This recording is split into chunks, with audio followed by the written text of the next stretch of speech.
नमस्कार दोस्तों, मैं डॉक्टर सुरेश परिहार और जैसा कि आप आज देख रहे हैं कि आज मेरे साथ में हैं पापा जी और हम इनके रिटायरमेंट पर एक विशेष शो लेकर आ रहे हैं आप सभी के साथ जिसका नाम है द बिग डैडी शो और ये इसका एपिसोड 1 है।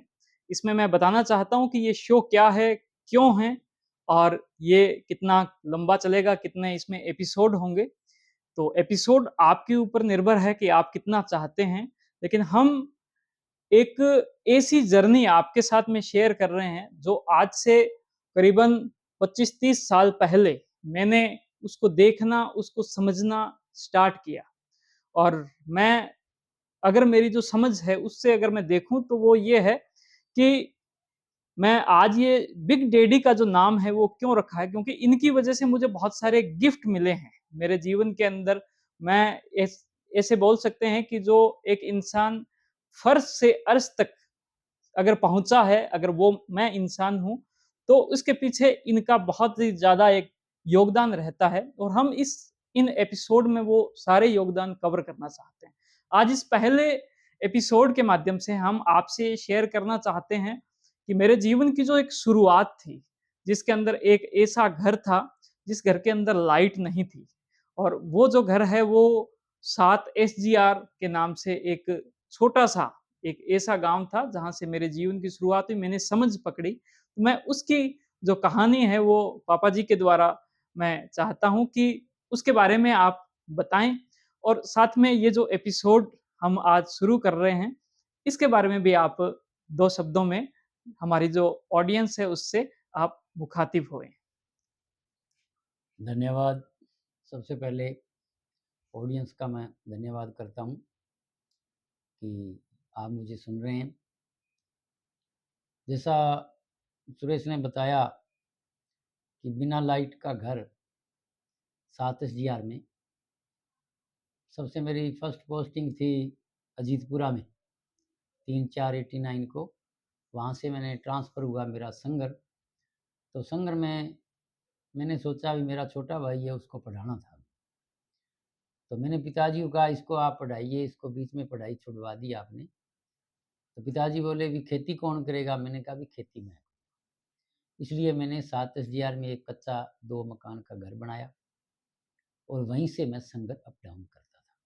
और वहाँ जो 23 बीघा ज़मीन थी उसकी मैं काश्त किया करता था। और सन ये 90 की बात है, मैंने 7 तारीख 7/7/1990 को संगर में गवर्नमेंट सेकेंडरी स्कूल में जॉइन किया था। तब वहाँ लाइट नहीं थी, क्योंकि लाइट बहुत ही कम थी। स्कूलों में भी नहीं हुआ करती थी, तो गाँव में भी बहुत कम थी। तो उसी समय 24/9/1990 का सुरेश का जन्म हुआ। तो जब जन्म हुआ तो वहीं इसका पालन पोषण हुआ, वहीं ये थोड़ा बड़ा हुआ। तीसरी चौथी 5वीं क्लास में वहीं 7 एसडीआर में। 7 और 5 एसडीआर दोनों इकट्ठे हैं आबादी। तो 5 एसडीआर में एक स्कूल था आदराम जी। तो आदराम जी के पास मैंने इसको पहली क्लास में एडमिशन दिलवाया और कक्षा 4-5 तक ये वहीं अध्ययनरत रहा। और तो देखो, वो तो समय की बात है कि उसमें लाइट नहीं हुआ करती थी, तो बिना लाइट ही सब कुछ था। लाइट क्या, सब्जी भी नहीं होती थी, इंटल एरिया था, कोई जाने आने का साधन नहीं था। उधर से यदि हम सूरतगढ़ साइड में आते तो राजकनाल पर आकर के चढ़ना पड़ता था बस पर। कितने किलोमीटर? और वहाँ से कम ये मान के चलो भी 15-16 किलोमीटर रास्ता था। और वहाँ से यदि हम थराजवाड़ा आते तो वो 5 किलोमीटर था। और वो पूरा हाँ, का पूरा रास्ता पैदल? हाँ पैदल।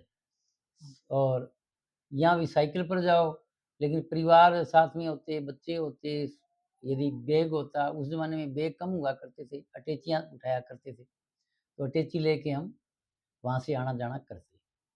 तो ये थोड़ी स्टार्टिंग जर्नी थी।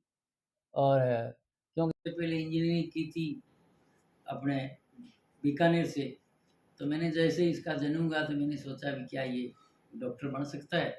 तो मैंने थोड़ा ख्वाब देखा, उसके अनुसार इसकी अध्यापन में कोशिश की, तो वहीं से इसकी शुरुआत हुई। एक जो बिना लाइट का जो घर है, वो ऐसा नहीं है कि उसमें कोई सुख सुविधाओं की कमी हो, मैं अगर उस घर को देखूं, क्योंकि सब चीज़ों के लिए वहाँ पर इस प्रकार की चीज़ें हुई थी, व्यवस्थाएं हुई थी, जैसे कि घर के पीछे की साइड में कुछ छेद निकाले हुए थे, ऐसे करके कुछ छेद थे, जहाँ से जो एक रहता है कि हवा जो है वहाँ से हमें मिलती थी। तो हम क्या है कि मतलब वो जो छेद थे वो एक प्रकार से हमारे लिए जो एक रहता है एसी जो है उसका काम करते थे, क्योंकि जब बरसात का मौसम होता वहाँ से बड़ी ठंडी ठंडी हवा आती थी, और शाम का वक्त होता ही तो लाइट की जो है वहाँ पर ऐसी होती थी व्यवस्थाएं कि जिसको अपने बोल सकते हैं केरोसिन को दीपक के अंदर डाल के, दीपक की जो रोशनी थी उसके द्वारा वो लाइट रहती थी। तो कुछ ऐसा हमारा जो एक शुरुआत है वो हुई, और इसी के साथ में मैं इस पहले एपिसोड को पूर्ण करता हूँ। मैं यहीं पर ही अपने जो वाणी है उसको विराम देता हूँ। आपका बहुत बहुत धन्यवाद, आपने इस पूरे एपिसोड को सुना। हम आगे आपसे और शेयर करते रहेंगे चीज़ें, और मिलते हैं बहुत जल्द। Thank you. जय हिंद, जय भारत।